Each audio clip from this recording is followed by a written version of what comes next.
Hello friends, welcome back to our channel. இந்த வீடியோவில் நம்ம என்ன பார்க்க போகிறோம்னு பார்த்தோம்னா, ஜனவரி 9 அண்ட் 10க்கான கரண்ட் அஃபேர்ஸ்.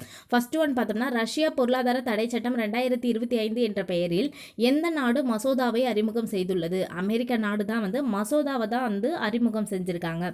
இந்த மசோதா வாக்கெடுப்பு நடத்தி இது நிறைவேற்றம் பண்ணப்பட்டுச்சு அப்படின்னா சட்டமாக மாறும். இது எதற்காக அப்படின்னு பார்த்தோம்னா, ரஷ்யாவிடம் இருந்து கச்சா எண்ணெய் வாங்கும் நாடுகள் மீது 500% வரி விதிக்க வகை செய்யும் சட்ட மசோதா.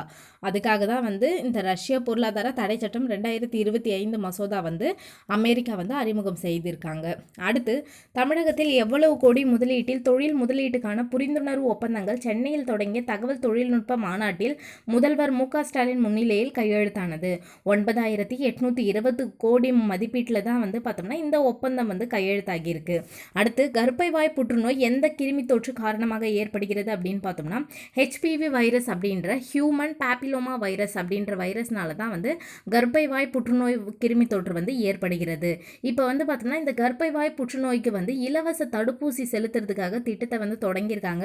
அது எங்கே அப்படின்னு பார்த்தோம்னா, தர்மபுரி, பெரம்பலூர் பகுதிகளில் மொத்தம் ஒரு 5 மாவட்டங்களில் தொடங்கியிருக்காங்க. அதில் தர்மபுரி, பெரம்பலூரும் ஒன்று. இது எதுக்காக அப்படின்னு பார்த்தோம்னா, இந்த தர்மபுரி, பெரம்பலூர் பிளேசஸ்லாம் கர்ப்பைவாய் புற்றுநோய் அதிகமாக இருக்குது. அங்கே சராசரியாக 1,00,000 பேரில் 36 பேர் பார்த்தோம்னா இந்த HPV வைரஸால் பாதிக்கப்படுறாங்க. இந்த தடுப்பூசி யாருக்கு வழங்குறாங்க அப்படின்னு பார்த்தோம்னா, 9 முதல் 14 வயது வரைக்கும் இருக்க வளர் இளம் பெண்களுக்காக இந்த தடுப்பூசி வழங்கப்படுகிறது. இந்தியாவிலேயே தமிழகத்தில் கர்ப்பைவாய் புற்றுநோய் தடுப்பூசி இலவசமாக செலுத்தப்பட உள்ளது. இந்தியாவிலேயே தமிழகத்தில் தான் இலவசமாக செலுத்த இருக்காங்க. அடுத்து, மேற்கு தொடர்ச்சி மலைகளின் பாதுகாப்புக்கு பாடுபட்ட பிரபல சூழலியலாளர் இறந்துள்ளார். அவர் யார் அப்படின்னு பார்த்தோம்னா, மாதவ் காட்கில். இந்தியாவின் சூழலியல் ஆராய்ச்சி மற்றும் பாதுகாப்பு கொள்கையை வடிவமைப்பதில் முக்கிய பங்கு வகித்தவர். அவர் சூழலியல் அறிவியல் மற்றும் இந்திய அறிவியல் கல்வி மையத்தை பெங்களூரில் நிறுவினார். காட்கில் ஆணையம் என்று அழைக்கப்பட்ட மேற்கு தொடர்ச்சி மலை சூழலியல் நிபுணர் குழுவினுடைய தலைவராக பதவி வகித்தவர். 2024 சாம்பியன்ஸ் ஆஃப் எர்த் விருதை ஐநா சபை வழங்கியது. இது ஐநாவினுடைய உயரிய சூழலியல் விருது.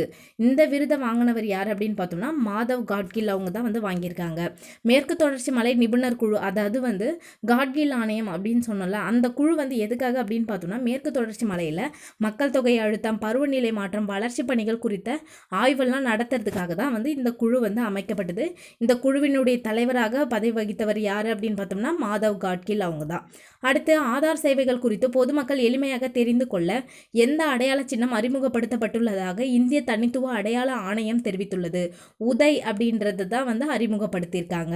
அடுத்து, செயற்கை நுண்ணறிவு மாநாடு சர்வதேச அளவில் எங்கு நடைபெற உள்ளது அப்படின்னு பார்த்தோம்னா, புதுடெல்லியில் தான் அடுத்த மாதம் பார்த்தோம்னா செயற்கை நுண்ணறிவு மாநாடு சர்வதேச செயற்கை நுண்ணறிவு மாநாடு அடுத்த மாதம் புதுடெல்லியில் நடைபெற இருக்கு. அடுத்து, 66 சர்வதேச நிறுவனங்களிலிருந்து வெளியேறுவதாக அறிவித்த நாடு எது அப்படின்னு பார்த்தோம்னா, அமெரிக்கா தான். 66 சர்வதேச நிறுவனங்களிலிருந்து வெளியேறுவதாக அமெரிக்கா அறிவித்துள்ளது. அடுத்து பார்த்தோம்னா, தமிழக அரசின் நலத்திட்டங்கள் குறித்த மக்களின் கருத்துக்கள், அவர்களது எதிர்கால கனவுகள், தேவைகள் குறித்து அறிந்து கொள்ள எந்த திட்டம் தொடங்கப்பட்டுள்ளது? உங்கள் கனவை சொல்லுங்க திட்டம் தான் தொடங்கியிருக்காங்க. இது யார் செயல்படுத்துகிறாங்க அப்படின்னு பார்த்தோம்னா, தமிழ்நாடு மகளிர் மேம்பாட்டு நிறுவனம் மூலம் இந்த திட்டம் செயல்படுத்தப்பட உள்ளது. எங்கே தொடங்குறாங்க அப்படின்னு பார்த்தோம்னா, திருவள்ளூர் மாவட்டம் செங்குன்றம் அடுத்த பாடியநல்லூர் அப்படின்ற பிளேஸில் தான் இந்த திட்டத்தை தொடங்குறாங்க. எதுக்காக அப்படின்னு பார்த்தோம்னா, தமிழக அரசினுடைய நலத்திட்டங்கள் குறித்த மக்களினுடைய கருத்துக்கள், அவர்களது எதிர்கால கனவுகள், தேவைகள் குறித்துலாம் அறிந்து கொள்வதற்காக. அடுத்து, ஒளியை போல் 10 மடங்கு வேகத்தில் பாயக்கூடிய எந்த ரக ஏவுகணை மூலம் உக்ரைனில் ரஷ்யா தாக்குதல் நடத்தியது அப்படின்னு பார்த்தோம்னா, ஆரெஷ்னிக் அப்படின்ற ஏவுகணை மூலமாக தான் உக்ரைனில் ரஷ்யா தாக்குதல் நடத்துது. ஒளியை போல் 10 மடங்கு வேகத்தில் பாயக்கூடிய ரக ஏவுகணை எது அப்படின்னு பார்த்தோம்னா, ஆரெஷ்னிக் அப்படின்ற ஏவுகணை. ஓகே ஃப்ரெண்ட்ஸ், இந்த வீடியோ உங்களுக்கு பிடிச்சிருந்தா லைக் பண்ணுங்கள், உங்கள் ஃப்ரெண்ட்ஸ்க்கும் ஷேர் பண்ணுங்கள், மறக்காமல் சப்ஸ்கிரைப் பண்ணுங்கள். தேங்க்ஸ் ஃபார் வாட்சிங்.